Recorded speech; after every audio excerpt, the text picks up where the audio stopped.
আরেক দলই আছে যারা আহলে তাসাররুফ এক নজরে একজন সাধারণ মানুষকে বানাইতে পারে। সাহেব কিবলা বলতেছে আহলে তাসাররুফ डॉक्टर इकबाल बोलेছিলেন ना स्कूलों से ना कॉलेजों से ना किताबों के औरतों से इंसान बनते हैं बुजुर्गों के एक नजर से। स्कूले মানুষ মানুষ হয় না, কলেজে মানুষ মানুষ হয় না, গাদা গাদা কিতাব পড়ে মানুষ হয় না, মানুষ আল্লাহ আমাদের এক নজরে। সাহেব কিবলা ফুৎসি দরুনি ছিলেন। আপনারা লক্ষ্য করেছেন বড় সাহেব কিবলা তালিম দেওয়ার সময় কিন্তু ইল্লাল্লাহ জিকির করে। লক্ষ্য করেন নাই? যখন ইল্লাল্লাহ জিকির করতেছিলেন তখন এই মঞ্চ এলাকা রহমতে ছেয়ে গেছে। সুবহানাল্লাহ।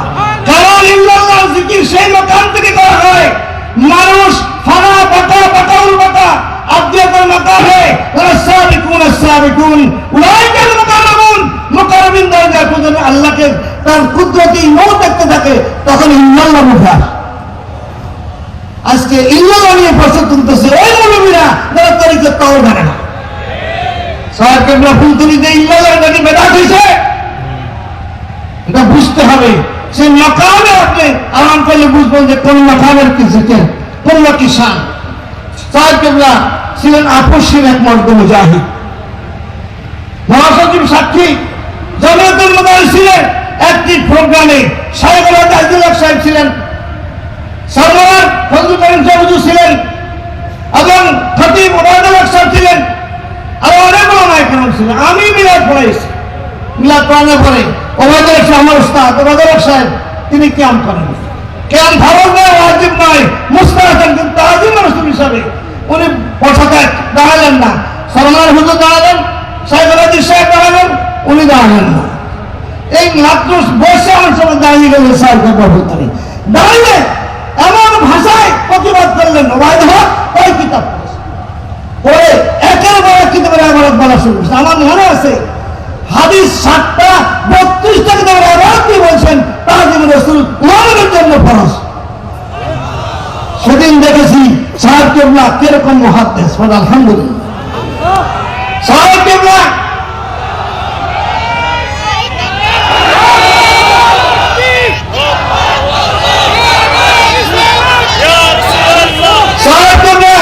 সবচেয়ে সৌভাগ্য হলো তার সবগুলি সন্তান বড় আলেম। আলহামদুলিল্লাহ। সবাই আপসহীন প্রেস ক্লাবের মঞ্চে দাঁড়িয়ে মুস্তাফাউদ্দিন চৌধুরী সাহেব কিবলা আহ্বান করেছিলেন তৎকালীন প্রধানমন্ত্রীকে যে আপনি মিছিল দেখেছেন রাজনীতি 14 কোটি মুসলমানের মিছিল দেখেন। গোয়েন্দা সংস্থা আমি সভাপতি ছিলাম, আমাদের বলে একটি ঘোষণা হলো, ঠিক ঘোষণা হয়েছে, দেখতে চান দেখিয়ে দিব।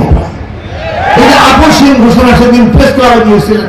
তারপরে রাজনৈতিকভাবে বিভিন্নভাবে তিনি কথা বলে একটা ইসলামের বিরুদ্ধে হয়, ইসলামের পক্ষে কথা বলেছে। এই জন্য তার সন্তানের যারা আছে সকলে আপনারা ইউটিউবে দেখতেছেন সবাই আপসহীন কথা বলে, আকীদার প্রশ্নে কোনো আপোষ নাই। রাসূলের সামনে যারা মুস্তাকি করবে প্রত্যেক কাজীখানা আছে ইস্তেগফার করুন। রাসূলের সামনে একটা শব্দ যদি কেউ শানকে খাটো করে সে কাফের। রাসূলের সামনে যেখানে আঘাত হবে সাহেব কিবলার আওলাদের বর্জন হবে।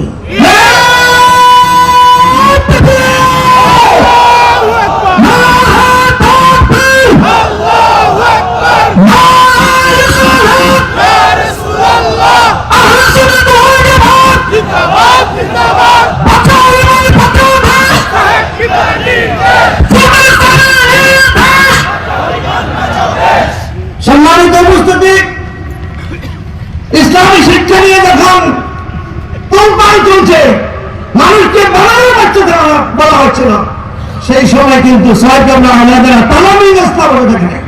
চরমনায় থেকে মিছিল করা হয়েছে, তালামিজ মিছিল করেছে, ইসলাম মিছিল করেছে, জামিয়াতুল মুতাহিদিন মানববন্ধন করেছে। এই ময়দানে কিন্তু সৈনিকের অভাব নাই, নেতৃত্বের অভাব। এটা আমি বলতে চাই আল ইসলামকে যারা ইসলাম সদস্য আছেন, আমি মুস্তাফাউদ্দিন ভাইকে সম্মান দেখিয়ে বলতে চাই ইসলামের দায়িত্ব শুধু সিলেটে নয়, ইসলাম দায়িত্ব সারা বাংলাদেশে। সারা বাংলাদেশে বিজ্ঞানভিত্তিক কমিটি বানান, কোথায় কোথায় ইসলামিত কথা হচ্ছে সেগুলি চিহ্নিত করে এই দেশে একটা শিক্ষা কার্যক্রম আর রাস্তায় দিতে হয়।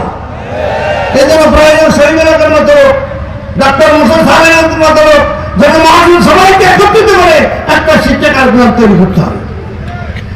তারপরে তাহমিল ইসলামিয়া যারা সদস্য আছেন, নেতৃত্ব আছেন, আমি বলবো তাহমিল তাদের তেলাওয়াতে কোরআন সাহেব করলে না জানি হয়ে গেছে, এখন কোরআন বুঝতে হবে।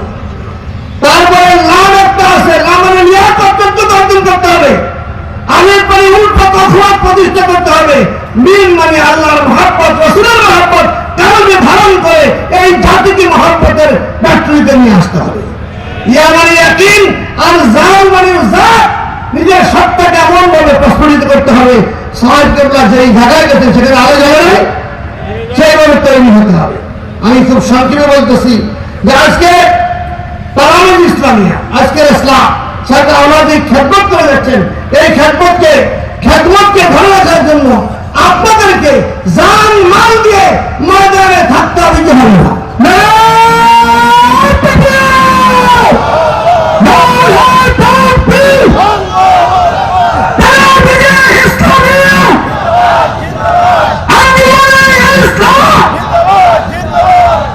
আমি বলবো, পরিশেষে বলতে চাই, এই দেশে সাইয়েদ আহমদ বেরলভী রহমতুল্লাহ আলাইহির সিলসিলা যত আছে, এদের দ্বারা ইসলামের অর্গানাইজেশন চলতে থাকবে।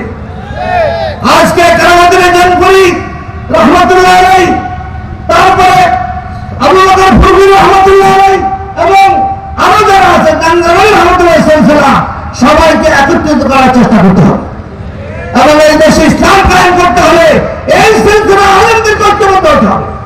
সেই ব্যাপারে আল ইসলাম উদ্যোগী আশা করি। আরেকটি কথা বলতে চাই, সেটা হলো এই যুব আলেমদেরকে প্রশাসনিক প্রশিক্ষণ যদি না দেওয়া হয়, তারা যদি নেতৃত্ব আসনে আসার জন্য প্রশিক্ষণ না দেওয়া হয়, মাদ্রাসা 42 আমি বুখারী শরীফ পড়িয়েছি, হাদিস পড়িয়েছি, নেতৃত্ব তৈরি হয়। এই জন্য হাদিস চলবে, ফিকহ চলবে, কিন্তু প্রশিক্ষণ দিয়ে আল ইসলামী পারে এই দেশের যুব আলেমদেরকে তৈরি করতে। এই জন্য একটি প্রোগ্রাম দরকার, সারা দেশ ব্যাপী না, আগে সিলেট থেকে শুরু হবে, সারা দেশ ব্যাপী জমিয়তুল মুদারিসিন তাদের সহায়তা করবে আমি বিশ্বাস করি। প্রশিক্ষণ দিয়ে তৈরি করতে পারি, তাহলে প্রশাসনের সকল ক্ষেত্রে আমাদের লোকের বসাতে পারবো, নতুন ওয়াজ করবো, আমাদের লোক খুঁজে পাওয়া যাবে।